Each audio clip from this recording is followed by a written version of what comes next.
había llenado la ciudad, pero antes de destruirla, Dios decidió sacar a Lot y a su familia. Y lo que más me gusta es, los ángeles le dieron una instrucción clara, y la instrucción fue, no miren atrás. Y aquí vemos la esposa de Lot, ella caminaba, pero Sodoma estaba en su corazón. Pero ¿por qué mirar hacia atrás? A lo mejor ella miró por apego, por recuerdos, por miedo o deseo. Dios le estaba sacando del juicio, pero ella sentía que pertenecía a ella, a su pasado. Y yo me preguntaba, ¿por qué la convirtió en estatua de sal? ¿Por qué no la convirtió en piedra o ceniza? La convirtió en estatua de sal porque la sal preserva lo que ya está muerto. La esposa de Lot quedó atrapada en el momento exacto donde ella misma decidió no avanzar. No mires atrás no era solo una indicación física, sino una decisión del corazón. Ella no fue castigada por mirar solo hacia atrás, sino por preferir lo que Dios ya había dicho que tenía que dejar. ¿Qué precio tiene no soltar a tiempo? Porque a veces no es el juicio lo que nos alcanza, sino el apego de lo que ya Dios cerró. Muchas veces posiblemente nos sentimos así, cuando posiblemente Dios te dice que dejes algo, o te dice no a algo, o te dice no mires hacia atrás.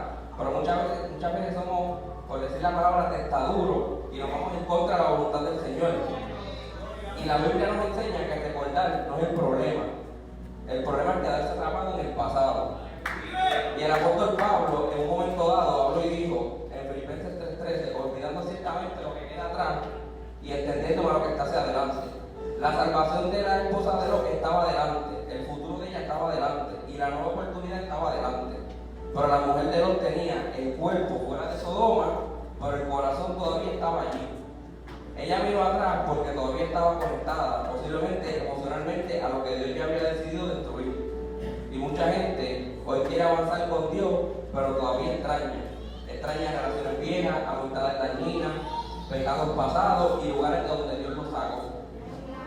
Y muchas veces yo me sentí en ese momento, pensando y cuestionándole mucho a Dios, y recordando mucho de dónde Él me sacó. Y lo que a mí más me molestaba, que yo le decía al Señor me molesta el por qué Él me sacó de esa situación en la que yo estaba. En ese momento en el que yo estaba, cuando posiblemente yo estaba feliz y sentía que lo tenía todo. Pero Dios ve más allá. Y hay cosas que Dios te manda a dejar y no volver a tocar. Cuando Dios te saca de algo, no es para volver a desearlo. Hay personas que ya Dios los sacó de la depresión, de los vicios, de relaciones tóxicas o malas amistades, pero sigue mirando atrás. Y uno de los versículos que yo escuchaba cuando yo pasaba esos momentos era Isaías 43:18, que era: no acordéis de las cosas pasadas. Y a mí eso me trabajaba mucho, porque cuando yo tenía mi último trabajo, yo entraba a la 1 de la tarde y salía a las 10:30, 11 de la noche. Y una vez yo llegaba a mi casa, mamá ya se había ido a trabajar, mi padrastro ya estaba durmiendo, y todos esos pensamientos me comían la mente, el enemigo. Y así yo estaba desde las 12 de la medianoche, literalmente hasta las 6 de la mañana, con esos pensamientos, que esos pensamientos, si no los sacamos de nuestra mente, nos van a comer para toda la vida. Y el punto número 2 es, mirar atrás puede detener tu avance. La mujer de Lot no murió caminando hacia adelante, ella murió caminando hacia atrás, mirando hacia atrás, perdón. Y hay personas detenidas espiritualmente porque viven recordando heridas, reviviendo errores y pensando en quiénes los lastimaron. El enemigo sabe que si te mantiene atrapado en el pasado, no avanzará a tu propósito. Y como les decía, a mí me pasaba mucho eso. Yo les recordaba al Señor siempre, a mí siempre, me llegaban a la mente las heridas y los errores que en un pasado yo cometí. Y también pensaba mucho en las personas que me lastimaron. Yo siempre le decía al Señor que, Señor, si esa persona me lastimó, tienes que hacer algo. Tienes que hacer lo mismo, peor a lo que yo lo hacía. Pero yo pensaba inmaduramente. Hasta que un momento Dios me hizo entender, y literalmente me hizo entender como que tú estás aquí llorando, estás aquí esperándote, no estás orando, me estás alejando de ti, y esas personas que tú recuerdas están de lo más bien feliz. Hasta que llegó ese momento en que mi oración literalmente cambió. Mi oración ahora era: Señor, lo que me lastimaron, ayúdalo. Lo que me lastimaron, bendícelo. Lo que me lastimaron, levántalo. Y el punto número 3 es: Dios Dios no solamente quería sacar a la esposa de los de Sodoma, quería sacar a Sodoma del corazón de ellos. Y eso mismo hace Dios por nosotros. Porque cuando una cosa se liga a nuestro corazón, ahí la cosa se pone brava. Y no es que sea imposible para Dios trabajar, porque Dios trabaja. Porque lo que es imposible para nosotros, para Él es posible. Pero cuando permitimos que sus pensamientos y esas cosas del pasado se liguen a nuestro corazón, ahí va a ser bien difícil que el Señor trabaje con nosotros. ¿Y bien difícil por qué? Porque como dije, para el Señor todo es posible, pero el Señor es un caballero. Y el Señor no va a trabajar con cada uno de nosotros si nosotros no se lo permitimos. Ahora les voy a hablar de la historia de un profeta. ¿Cuántos conocen al profeta Balaam? Balaam era un hombre que conocía la voz de Dios. No era ignorante. Él sabía exactamente lo que Dios quería. Pero su problema no fue falta de dirección, fue falta de desobediencia. Porque cuando el corazón empieza a mirar hacia atrás, la desobediencia comienza a debilitarse. Y Balaam es la evidencia de que una persona puede orar y escuchar a Dios claramente y aún así terminar desviándose. Dios ya le había hablado claramente a Balaam en Números capítulo 22. Cuando llama a Balaam para maldecir a Israel, Balaam consulta a Dios y rápidamente Dios le responde, directo y claro: no vayas con ellos ni maldigas al pueblo, porque bendito es. Y ahí no había confusión, ahí no había que volver a preguntar. Ya Dios había hablado claro. Cuando Dios ya dijo no, seguir preguntando muchas veces no es búsqueda espiritual. Muchas veces es un corazón buscando permiso para desobedecer. El corazón de Balaam empezó a inclinarse hacia la recompensa cuando volvieron con más dinero, más honra y más oferta. Balaam volvió por segunda vez a consultar a Dios y ahí estaba el problema. Porque una vez Dios nos dice no, Él no. Una vez Dios nos dice sí, es sí. El problema de Balaam comenzó cuando Balaam volvió a preguntarle a Dios de algo que ya Dios le había dicho claro y directo que no. El corazón de Balaam empezó a inclinarse hacia la recompensa. Cuando volvieron, como dije, con más dinero, más honra y más oferta. ¿Y cuál era el problema? Que ya Dios había hablado claro. La desobediencia comienza cuando el corazón mira hacia atrás. ¿Por qué Balaam empezó a mirar hacia lo que podía ganar? Su corazón empezó a mirar hacia la codicia. Y cuando el corazón mira hacia atrás, la desobediencia pierde fuerza. Y la Biblia habla en 1 Timoteo 6:10, porque la raíz de todos los males es amor al dinero, el cual, codiciando algunos, se extraviaron de la fe y fueron traspasados de muchos dolores. Y literalmente eso fue lo que le pasó a Balaam. Se cegó de tanto dinero y de todo lo que Balac le pudo ofrecer. Y la esposa de Lot miró hacia Sodoma, pero Balaam miró las recompensas. Y este tercer punto, para terminar con Balaam terminó entrando en la voluntad permisiva y no en la voluntad perfecta de Dios. Porque Dios terminó permitiéndole ir, pero eso no significa que Dios estuviera agradado. Y hay veces que Dios te detiene por amor, que Dios te habla a través de alguien por amor, a través del pastor, a través de nuestro hermano Eri, a través de nuestro presidente caballero, a través de todo, porque Dios te está hablando por amor. Pero si insistes demasiado, Él permite que vayas para que aprendas lo que la obediencia quiso evitar. Ahora, pregúntame cuál era la perfecta voluntad. No vayas. ¿Por qué no vayas? Porque Dios sabía más allá de lo que podía pasar. Dios sabía más allá de lo que mayormente nosotros pensamos. Muchas veces nosotros le decimos, Señor, ¿por qué no nos llevas aquí, no nos haces esto, no nos subes aquí? Yo quiero predicar, yo quiero cantar, yo quiero esto, yo quiero lo otro. Y el Señor siempre literalmente está diciendo todo mi tiempo. Todo el tiempo de Dios, porque el tiempo de Dios es perfecto. Y la misma Biblia lo dice en Salmos 31:15, en tu mano está mi tiempo. Ahora pregúntame, ¿cuál es la voluntad permisiva de Dios? ¿Quieres ir? Ve entonces. Hermano, Balaam iba en ruta de muerte. Iba en una voluntad permisiva de Dios. Porque era un insulto volver a preguntarle a Dios si iba o no iba después que ya Dios le había dicho que no. Y por el camino se le apareció 3 veces el ángel de Jehová. Y no lo vio, pero la mula lo vio. Y cuando la gente está en desobediencia y con los ojos llenos de codicia, hasta los burros son más inteligentes que nosotros. La mula vio al ángel de Jehová y la tercera vez iba por una ruta que no pudo desviarse y se tiró al piso. Y en ese momento Balaam la agarró y le metió un par ese garrotazo. Y Dios le abrió la boca a la mula y dijo: ¿por qué me castigas? ¿Cuántas veces que yo te he servido a ti?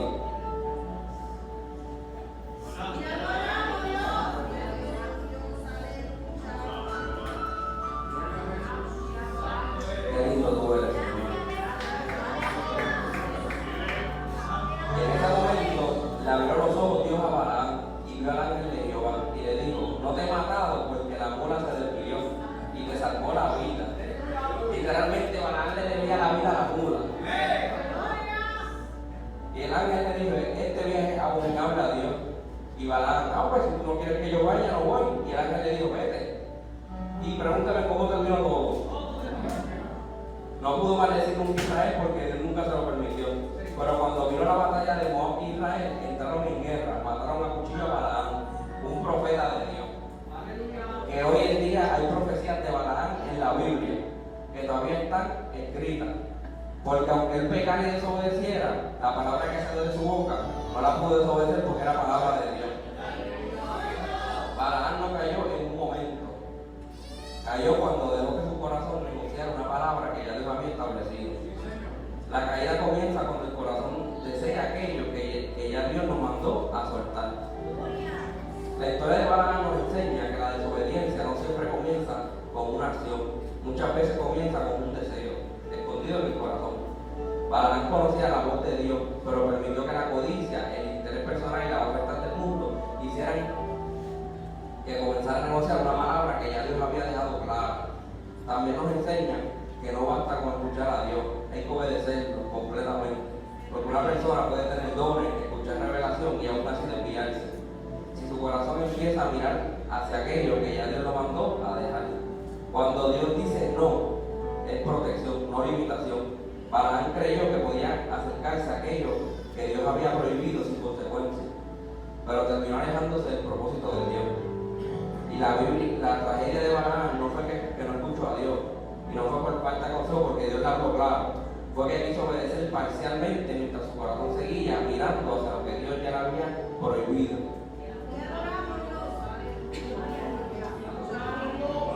Ahora vamos con la historia de Israel, nos va a acompañar en Éxodo 16.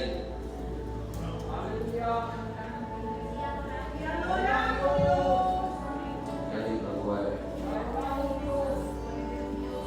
Aquí todo el mundo conoce al pueblo de Israel. El pueblo de Israel estuvo cautivo en Egipto alrededor de 400 años. Durante ese tiempo fueron esclavos del faraón. Los egipcios los maltrataban y los obligaban a trabajar fuertemente, haciendo ladrillos, cargando barro y construyendo ciudades. La Biblia dice que les amargaban la vida con dura servidumbre. Vivían cansados, humillados y bajo presión constante. Cuando Dios los sacó de Egipto por medio de Moisés, comenzó el proceso en el desierto rumbo a la tierra prometida. Allí Dios mismo los sustentaba. Cada mañana descendía maná del cielo para alimentarlos. Era como un pan enviado sobrenaturalmente por Dios. También en ocasiones Dios les dio codornices para comer carne y sacó agua de la roca para quitarles la sed. Aunque estaban en el desierto, nunca les faltó comida porque Dios los alimentaba diariamente. Pero aún viendo milagros, el pueblo constantemente miraba hacia atrás. Cada vez que enfrentaban dificultades, extrañaban Egipto y querían volver. El problema no era solamente salir de Egipto, el problema era sacar Egipto de sus corazones. Voy a adorar, iglesia.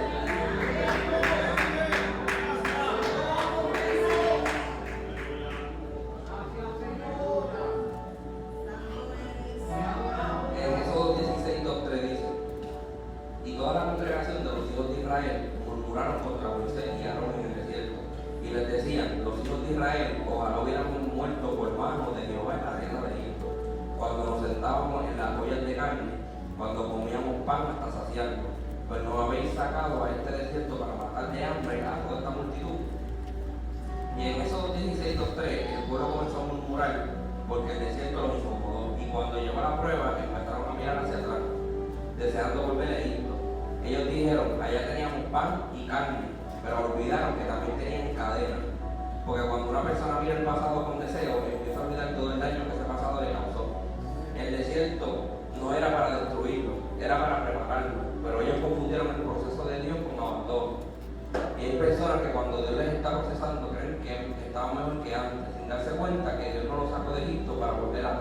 sino para llevarlos a la tierra prometida. Y te preguntarán, cuando el pueblo de Israel hablaba de las ollas de carne, estaban recordando la comodidad de Egipto. Eran esclavos, pero allá tenían comida segura. Y eso revela que muchas veces la gente prefiere una comodidad esclavizante antes que un proceso de libertad con Dios. Porque el desierto incomoda la carne, pero prepara el destino. Egipto les daba carne para que siguieran esclavos, pero Dios les daba una tierra para que fueran libres. El segundo punto, el número 11, capítulo 11, versos 4, 5 y 6.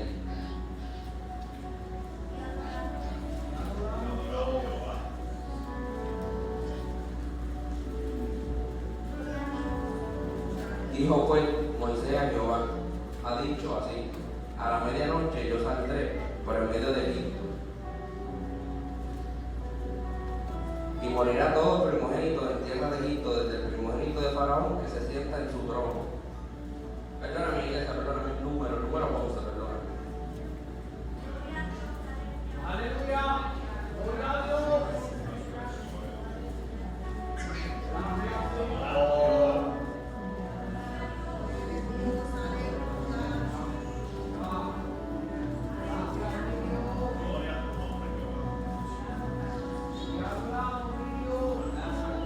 Y la gente extranjera que se mezclaba con ellos tuvo un vivo deseo.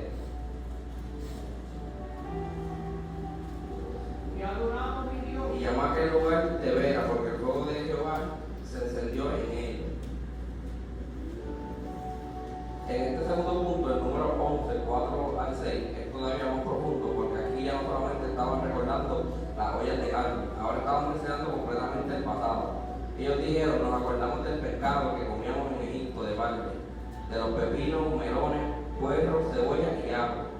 Y aquí, hermanos, el pueblo estaba cansado del maná, que era la provisión sobrenatural de Dios. Y se preguntarán qué era el maná, qué representaba el maná. El maná era el alimento sobrenatural que Dios enviaba del cielo para alimentar al pueblo de Israel en el desierto. Aparece en Éxodo 16 y también se menciona el número 11. Cada mañana caía del cielo como una especie de hojuelas pequeñas y el pueblo la recogía para comer. Era la provisión diaria de Dios. Y tenemos que entender, hermanos, que Dios trataba con un pueblo. Y te voy a decir esto, pero tengo base y fundamento para esta palabra para que puedan entender el significado de esa palabra. Tenemos que entender que Dios trabajaba con un pueblo, que el pueblo era muy pendenciero. Y la palabra pendenciero es una persona, se refiere a una persona conflictiva, que vive en discusiones, que pelea por todo, que murmura y que siempre está en contienda y oposición. Este versículo, el primer apóstol Pablo de Tarso, una de las cartas dirigidas a Tito, quien era un líder cristiano que estaba trabajando en la isla de Creta, organizando la iglesia y enseñándole al pueblo. Que no sean pendencieros, que significa que no sean personas problemáticas, peleonas y que siempre quieren discutir, comprender o crear conflicto. Pero espiritualmente el maná tiene un significado mucho más profundo. El maná representa la provisión de Dios, la fidelidad de Dios en medio del desierto, dependencia diaria de Dios, el alimento espiritual, y también representa a Cristo, porque Jesús dijo en Juan 6 que es el pan de vida. Y lo poderoso es que el maná no caía para almacenarlo por semana, caía día tras día, y Dios quería enseñarles a depender diariamente de Él. O sea, el pueblo no iba a sobrevivir por lo que tenía ayer, sino por lo que Dios les daba hoy. El maná era la evidencia de que Dios estaba cuidando al pueblo aún en el desierto. Aunque no tenían siembra, ni tierra, ni recursos, Dios hacía llover pan del cielo. El maná representaba dependencia total de Dios, pero el pueblo se acostumbró tanto al milagro que dejó de valorarlo y comenzaron a extrañar la comida de Egipto. Egipto les daba comida para esclavizarlos, Dios les daba maná para enseñarles a depender de Él. Tercer punto. Este tercer punto, el número 14, del 1 al 4, es uno de los momentos más fuertes donde Israel quiso volver al pasado. Ahí el pueblo ya estaba cerca de la tierra prometida, pero cuando escucharon el reporte negativo de los espías, el miedo los hizo querer regresar a Egipto. Ellos dijeron, ¿por qué nos trae Jehová a esta tierra para caer la espada? ¿No sería mejor que volviéramos a Egipto? Y decían el uno al otro, designemos un capitán y volvamos a Egipto. Ellos estaban frente a la tierra prometida, pero preferían la esclavitud, porque muchas veces la gente prefiere quedarse en lo viejo por miedo a enfrentar lo nuevo. Muchas veces eso pasó en mi vida. Cuando pasé el proceso, uno de los procesos más grandes, siempre le decía al Señor que no me atrevía a seguirlo, no me atrevía a ir a la iglesia por miedo a lo que iba a encontrar hacia adelante. Y una de las tantas veces me vino siempre a la memoria a Abraham. Abraham, que no sabía dónde iba, decidió obedecer la voz de Dios. Él prefirió caminar hacia lo nuevo de Dios, hacia lo nuevo que Dios tenía preparado, antes que quedarse atrapado en lo viejo. La fe verdadera no siempre entiende el camino, pero sí confía en el Dios que guía los pasos. Y la Biblia dice en Hebreos 11:8, que este es el versículo que más me gusta: por la fe, Abraham, siendo llamado, obedeció para salir al lugar que había de recibir como herencia, y salió sin saber a dónde iba, pero sabiendo que el Dios que le dijo que saliera lo iba a llevar a donde Dios quería. El número 14, el pueblo llegó al punto más peligroso. Ya no solamente hablaban de Egipto, ahora querían literalmente regresar. El miedo les hizo olvidar todo lo que Dios había hecho. Vieron gigantes y dejaron de mirar al Dios que les abrió el mar rojo, al Dios que los sacó de esa esclavitud. Porque cuando una persona pierde la fe, empieza a pensar que su pasado era mejor que el propósito de Dios. Y hay personas que cuando ven lucha, procesos o gigantes, quieren volver a lo que ya Dios los sacó, porque avanzar requiere fe, pero retroceder solamente requiere miedo. Y yo me pongo a pensar en la vida del apóstol Pablo, todo lo que el apóstol Pablo sufrió y todo lo que el apóstol Pablo pasó, que él tenía muchas razones para volver a su pasado más que nosotros. Y el apóstol Pablo pasó procesos muy fuertes, pasó cárceles, azotes, naufragios, persecuciones, rechazos y traiciones. Y humanamente pudo haber pensado en volver atrás, pero Pablo entendió que el propósito de Dios valía más que la comodidad del pasado. Hay personas que cuando ven luchas, procesos y gigantes quieren volver atrás, porque avanzar, como dije, requiere fe, pero retroceder solamente requiere miedo. Y yo imagino al apóstol Pablo en muchos momentos difíciles, azotado, encarcelado y hasta perseguido. Posiblemente y humanamente pudo pensar en detenerse, pero hubo algo que no le permitió volver atrás. Pablo entendía que lo que Dios tenía al frente era más grande que lo que él había dejado atrás. Y en Filipenses 13-14, Pablo dijo: por una cosa hago, olvidando ciertamente lo que queda atrás y extendiéndome hacia lo que está adelante, prosigo a la meta. Pablo entendió que avanzar con Dios había cosas que no podía seguir cargando. Entendió que para seguir hacia adelante tenía muchas cosas que dejar, porque nadie puede correr hacia el propósito mirando constantemente el pasado. En 2 Corintios 11, Pablo habla de todo lo que sufrió: azotes, cárceles, peligro, naufragio, hambre y persecución. Como dije, Pablo tuvo más razones para rendirse que muchos de nosotros, pero nunca permitió que el proceso lo hiciera regresar. Una de las frases más hermosas que el apóstol Pablo tiene en Filipenses 4:11-13. No lo digo porque tenga escasez, pues he aprendido a contentarme en cualquiera que fuese mi situación. He vivido humildemente y sé tener abundancia. En todo y por todo estoy enseñado, así para estar saciado como para tener hambre, así para tener abundancia como para padecer necesidad. Todo lo puedo en Cristo que me fortalece.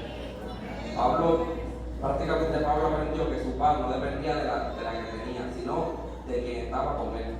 Por eso pudo decir confiadamente: todo lo puedo en Cristo que me fortalece. El pasado de Pablo tenía religión, pero no tenía propósito. Por eso Pablo prefirió sufrir con Cristo antes que volver a vivir sin él. Como él mismo lo dijo, Gálatas 2:20: con Cristo estoy juntamente crucificado, y ya no vivo yo, mas vive Cristo en mí. Y lo que ahora vivo en la carne, lo vivo en la fe del Hijo del Dios, el cual me amó y se entregó así mismo por mí. Y punto número 4 para ir cerrando: Éxodo 17, versículos 1, 2 y 3. Este cuarto punto en Éxodo cierra perfectamente, porque aquí el pueblo vuelve otra vez a mirar a Egipto cuando le faltó agua.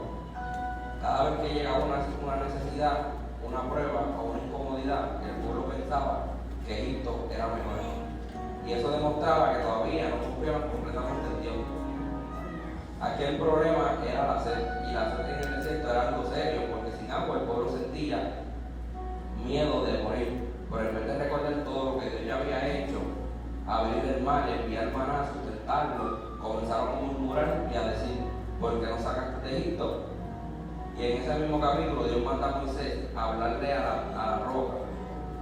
Pero todos sabemos que él no la habló. Pero como quiera salió agua de esa roca, porque esa roca representa a Cristo. Porque aun cuando el pueblo murmuraba, Dios seguía dándole provisión. Aunque Israel murmuró, Dios quiso salir agua de la roca, porque la fidelidad de Dios es mayor que la debilidad del hombre. Y si Dios abre la roca en el desierto, también puede haber camino donde nosotros pensamos que ya no hay esperanza. Y concluyo con esto. Balaam nos enseña que caminar con Dios mientras el corazón ama lo que Dios rechazó. La esposa de Lot nos enseña que mirar atrás puede detener el propósito de Dios. Y el pueblo de Israel nos enseña que muchos salen físicamente de Egipto, pero pocos logran sacar Egipto de su corazón. Al final, la desobediencia siempre comienza cuando el corazón deja de mirar a Dios y comienza a mirar el pasado, los deseos o la vieja vida. Pero aquellos que permanecen obedientes, aunque el camino sea difícil, son los que terminan entrando en la promesa de Dios.